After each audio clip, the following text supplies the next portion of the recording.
Subscribe करिए हमारे channel सरकारी नौकरी को, बेल आइकन पर प्रेस करके ऑल नोटिफिकेशन पर टिक करिए। वीडियो को लाइक एवं शेयर करना ना भूलें।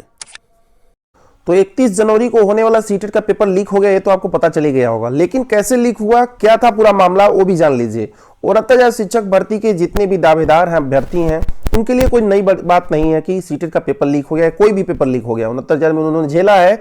जो भी पेपर लीक होते हैं ठीक एक दिन पहले से लेकर के एग्जाम होने तक, चाहे 69,000 शिक्षक भर्ती हो, 68,500 हो, सीटेट हो, टेट हो, हमेशा पेपर लीक होता है। और अगले दिन क्या होता है? अगले दिन होता है कि मामले की जांच चल रही है, पुष्टि मिलने पर ही आगे की कार्रवाई की जाएगी, पेपर रद्द किए जाएंगे। लेकिन फिलहाल वो पुष्टि नहीं हो पाती है। भले ही वह 10 साल 15 साल बीत जाता है, फिर एक बार कोई मामला अगर बहुत तेजी से उठाए तो उठा, नहीं तो दब जाता है। 69,000 में ही हुआ, बहुत ही ज़्यादा प्रमाण मिले, बहुत ज़्यादा प्रूफ मिले कि भर्ती में नकल हुआ है, पूरा का पूरा कमरा पास था, पूरा कमरा मास्टर हो गया। तो ऐसे तो बढ़िया है वो विद्यालय, और धन्य हो विद्यालय जिसकी पावन धरती पर ऐसे कुकर्मी लोग पहुंचे और वहां पर उन्होंने इस गंदे हरकत को अंजाम दिया, चाहे वो सीटेट का हो, 69,000 का हो। ऐसे में पूरा का पूरा कमरा ही एकदम पूरी तरह से भर जाता है अध्यापक। क्योंकि मैंने शुरू में जो वीडियोस डाले थे उसमें मैंने बताया था कि पूरा कमरा, जैसे रोल नंबर, जैसे क्लास में टीचर आते हैं और रोल नंबर बोलकर अटेंडेंस लेते हैं, ऐसे अटेंडेंस वाइज लोग पास थे। जैसे रोल नंबर था ऐसे नंबर भी पाए थे। वो मेरा पुराना वीडियोज आप खोल के देख लीजिएगा ढूंढ करके, उसमें पूरा का पूरा कमरा जो पास था एकदम कंटिन्यू, पीछे बैठने वाला, उसके पीछे बैठने वाला, सब लोग पास थे और सब लोग क्रमशः नंबर पाए थे। 106, 107, 108, 109, 110 ऐसे करके नंबर पाए थे। होश उड़ जाएंगे आपको देख करके, शायद आपने देखा भी होगा और कुछ लोग नहीं देखे होंगे, देख लीजिएगा। तो क्या हुआ था पूरा मामला सीटेट में, और जान लीजिए।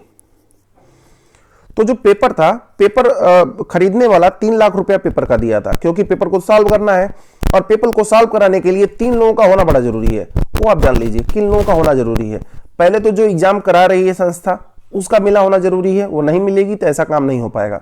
दूसरा सबसे बड़ा उसमें जो मुखिया करता है वह है विद्यालय, जिस विद्यालय पर वो सेंटर जाएगा। और तीसरा जो मेन हीरो का काम करता है, ये नहीं रहेगा तो ये दोनों बेकार हैं, उनका नाम है कोचिंग संचालक, कोचिंग टीचर।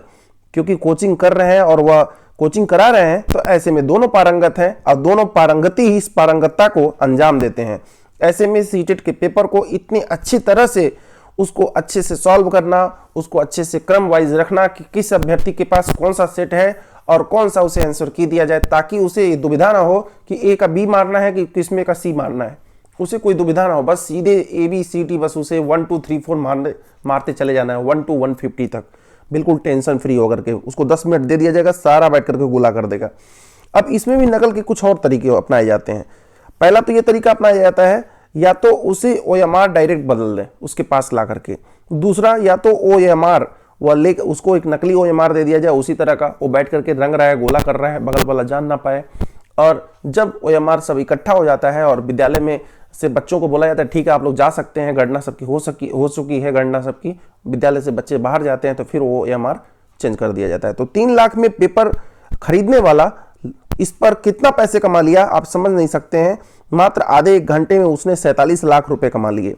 सोचिए, 3 लाख का पेपर खरीदा और 50-50 हजार के पेपर को 100 लोगों को बांट दिया। ऐसे में आप समझ सकते हैं 50 लाख रुपए उसके पास तुरंत आ जाते हैं। ऐसे में 3 लाख उसकी भर्ती लगी थी, भर्ती निकाल दीजिए, 47 लाख रुपए उसके जेब में तुरंत आ जाते हैं। अब इस 47 लाख पे 3 तरह के लोग भाग लेंगे, आपको पता ही है, वह संस्था, वह विद्यालय और वह कोचिंग संचालक। साथ ही वह कोचिंग संचालक तो अकेले सारा काम करेगा नहीं, उसके जो नुमाइंदे रहेंगे, उनके जो शिष्य रहेंगे, वो लोग भी इसमें पार्टिसिपेट करते हैं। ऐसे में तीनों लोगों का सबसे बड़ा हाथ होता है। तो परीक्षा में अगर नकल रोकनी है तो बस एक ही तरीका है कि एक दिन पहले से और एग्जाम होने के बाद तक, जब तक वह OMR जमा नहीं हो जाता है जहां पर सेंटर पर जमा होना चाहिए उसे, उसके बीच का अगर समय जो होता है यही काफी महत्वपूर्ण होता है। इस समय के बीच अगर ध्यान दिया जाए तो बिल्कुल कोई पेपर लीक नहीं हो सकता, कहीं जा नहीं सकता है, और हर जगह सब कुछ लाइव प्रोग्राम रहे जहां से बड़े बड़े अधिकारी भी वहां से देख सकें। क्योंकि मिले तो सभी होते हैं,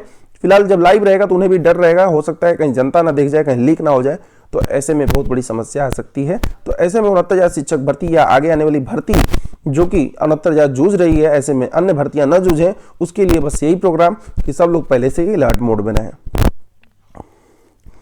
तो बात करें तलब कराने की, परीक्षा नियामक बेसिस शिक्षा परिषद के सचिव की, तो इन्हें तलब होने का आदत पड़ गया है। शायद इनका नाम ही रख दिया जाए लोगों का तलबो। ठीक है, तो तलबू लोग कैसे हैं, हमेशा तलब होते हैं, इन्हें हाईकोर्ट जाने का आदत है, हाईकोर्ट आदेश देने का आदत है, हाईकोर्ट बार बार आदेश दे देती है कि जाओ इनकी भर्ती करो। लेकिन जो अधिकारी हैं उन्हें पता है कि हाईकोर्ट बस कह रहा है भर्ती करो, बस वो भर्तियां जो है मौखिक कर रहा है, वो लिखित तो दिया है, मौखिक कर रहा है, उस पर बहुत ध्यान नहीं देते हैं, क्योंकि इन्हें पता है कुछ नहीं होने वाला है। बहुत होगा तो हमें कोर्ट में बुला करके पूछ लिया जाएगा, तो हम बोल देंगे सर हमें कुछ समय दीजिए, हम करेंगे। फिर अगली बार फिर कोर्ट बुलाती है तो फिर कहते हैं सर हमें समय दीजिए, हम करेंगे भर्ती। तो ऐसे में वो कोर्ट इनको समय देती रहती है और ये भर्तियां करते रह जाते हैं, भर्तियां हो नहीं पाती हैं और अभ्यर्थी इधर उधर पिस जाते हैं दोनों कोर्ट कचहरी के बीच में। पैसा भी चला जाता है, समय भी चला जाता है, और जो मानसिक शोषण हुआ और जो सामाजिक शोषण होता है, समाज के लोग हमेशा पूछते रहते हैं क्या हुआ, कैसे हुआ, अभी क्या हो रहा है, ऐसे में वो बताते नहीं थकते। तो कहीं ना कहीं यहीं पर शिक्षा विभाग के जो अधिकारी लोग हैं उन लोगों का पूरा दोष है। जैसे कि अभ्यर्थी इस समय भटक रहे हैं, 68,500 की जो बची हुई सीटें हैं उस पर वो भर्ती होने का बात कर रहे थे, तो जो भ्रिकटी तन रही है 69,000 वालों की तन रही है कि भाई फोर्थ काउंसलिंग में हम लोगों की भर्तियां कैसे होंगी।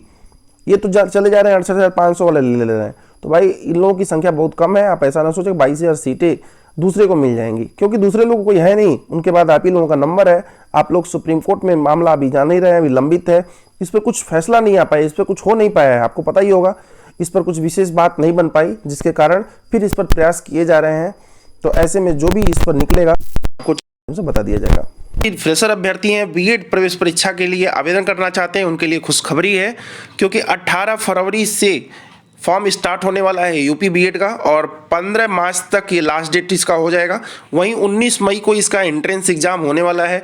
हर बार अलग अलग यूनिवर्सिटी इसका एग्जाम कराती है, अब की बार लखनऊ यूनिवर्सिटी को इसका जिम्मेदारी दिया गया है कि आप इसका एग्जाम कराएं। फिलहाल हर जगह इसका नकल हो जाता है। बात करें अगर स्नातक स्तर पर, अन्य जो जिन्होंने बीटेक वगैरह इंजीनियरिंग नहीं किया है उन लोगों को चाहिए 50%, जिन्होंने इंजीनियरिंग किया हुआ है उनको 55% चाहिए ग्रेजुएशन में। फीस की बात करें सामान्य वर्ग के लिए 1500 और बाकी अन्य जो 700 रुपये देंगे फीस। बाकी लेट लतीफ़ी के लिए जो फीस लगता है वो अलग से लगता है। जिन लोगों ने जीआईसी का फॉर्म भरा होगा तो भाई मैक्सिमम लोगों ने भर ही दिया है, क्योंकि ये यूपीपीएससी द्वारा कराई जा रही है। पहली बात तो यूपीपीएससी के नाम से कुछ लोग डर जाते हैं, लेकिन वहीं एक डर ये समाप्त हुआ जब इसमें इंटरव्यू का नाम खत्म हुआ कि इंटरव्यू नहीं होगा, तो आधी टेंशन वैसे ही दूर। क्योंकि एग्जाम अगर किसी तरह आप निकाल भी लेते हैं ना, तो इंटरव्यू में आप सभी जानते हैं इंटरव्यू और किसी भी भर्ती परीक्षा में होता है मेडिकल, इसका मतलब होता है पैसा, सीधे से सीधा मतलब होता है पैसा पैसा पैसा। तो इंटरव्यू में पैसा ज़्यादा चलता था। आपको आधा घंटा बैठा करके 30 मिनट इंटरव्यू लेते थे, 30 मिनट 35 मिनट, ऐसे में इतना ज़्यादा सफोकेशन होने लगता था अभ्यर्थियों को। 30-35 मिनट इंटरव्यू, एक लिमिटेशन होना चाहिए उसका भी, लेकिन कोई लिमिटेशन नहीं होता है, क्योंकि आपको परखा जाता है कितनी देर तक आप इंटरव्यू दे सकते हैं। तो ऐसे में मनोवैज्ञानिक कारण भी जाना जरूरी होता है, लेकिन 30-35 मिनट तक इंटरव्यू लेने का एक दिमाग में कहीं ना कहीं उनके एक रहता है कि सीटों की संख्या कम है, और जो ऐसे अभ्यर्थी जिनके पास पैसा ज़्यादा है ऐसे लोगों को भी आना चाहिए कहीं ना कहीं आगे।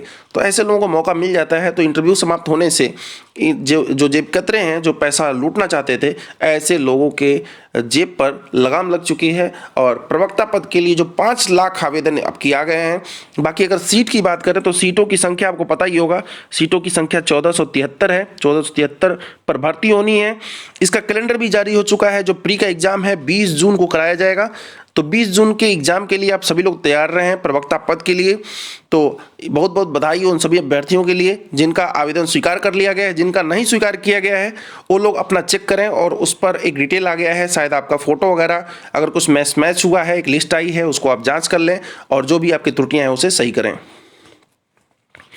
भाई एलटी ग्रेड की बात करें तो एलटी ग्रेड का नियुक्ति का रास्ता साफ हो गया है। हिंदी में महिलाओं का जो निदेशालय तक फाइल पहुंचना था नहीं पहुंच पाया था, जबकि पुरुषों का किसी तरह पहुंच गया, क्योंकि पुरुष ज़्यादा प्रयास कर दिए थे। महिलाएं भी प्रयास की थी, लेकिन संख्या उनकी कम होने की वजह से उनका प्रयास कुछ कम दिख रहा था लोगों को, अधिकारियों को। तो ऐसे में उन लोगों का भी फाइल अब पहुंच चुका है। ऐसे लोग विद्यालयों में दिखाई देंगे। 2018 से ये लोग भी चल रहे हैं एलटी ग्रेड, और जो भर्ती 69,000 है लगभग साथ साथ चल रही है। लेकिन एलटी ग्रेड अभी आगे निकल चुकी है 69,000 में। अभी आप समझ रहे होंगे थर्ड काउंसलिंग वाले भी वेट कर ही रहे हैं। तो ये कब आएगा थर्ड काउंसलिंग का डेट, तो इसके लिए आप लगातार पूछते रहते हैं कि थर्ड काउंसलिंग का डेट कब आएगा कब आएगा। तो अब बात करें थर्ड काउंसलिंग पे, तो देखिए थर्ड काउंसलिंग में आप समझ रहे होंगे विद्यालय का आवंटन भी हो चुका है। लेकिन हुआ क्या है, अभी सभी लोगों ने पदभार ग्रहण नहीं किया है, जो कि 5 फरवरी तक शायद सभी लोग लगभग कर लेंगे। जहाँ नहीं कर पाएंगे वहाँ 6 से 7 तारीख भी हो सकता है। तो मान लीजिए अगर 6-7 तारीख तक इन्होंने सभी लोगों ने अधिभार ग्रहण कर लिया। तो थर्ड काउंसलिंग इसी हफ्ते कराई जाएगी। ऑफिशियल नोटिस जब तक जारी नहीं हो जाता तब तक कुछ कहा नहीं जा सकता। ऑफिशियल नोटिस जैसे आएगा आपको चैनल के माध्यम से बताया जाएगा। फिलहाल थर्ड काउंसलिंग होनी है, ये तो पक्का है। कब होनी है यही तो आप जानना चाहते हैं, तो आप जान लें थर्ड काउंसलिंग जब भी होनी है, जब तक इस सीटों का कंफर्मेशन नहीं हो जाता। और कब तक कंफर्मेशन होगा अभी तक कोई इस तरह का ऑफिशियल न्यूज़ नहीं आया है, तो आप मान के चलिए अभी हवा में ही है। एक समझ सकते हैं कि अभी डेट कुछ नहीं आया है, तो उस पर कहना भी सही नहीं होगा किस डेट तक आ सकता है, लेकिन अगले हफ्ते चांस है आने का, ऐसा अंदाज़ा लगाया जा सकता है। और उसके अगले हफ्ते ज़्यादा चांस है, क्योंकि अभी 10 से 12 दिन लग जाने हैं इन लोगों में, धीरे धीरे कहीं ना कहीं करके। जहाँ लोग छोटे छाटे होंगे वो लोग भी हो जाएंगे। तो आप मान के चलिए 12-13 तारीख के बाद ही आप लोगों को थर्ड काउंसलिंग वालों को कुछ डिटेल मिल पाएगा कि थर्ड काउंसलिंग कब तक होनी है। तो फिलहाल अभी के लिए बस इतना ही। धन्यवाद।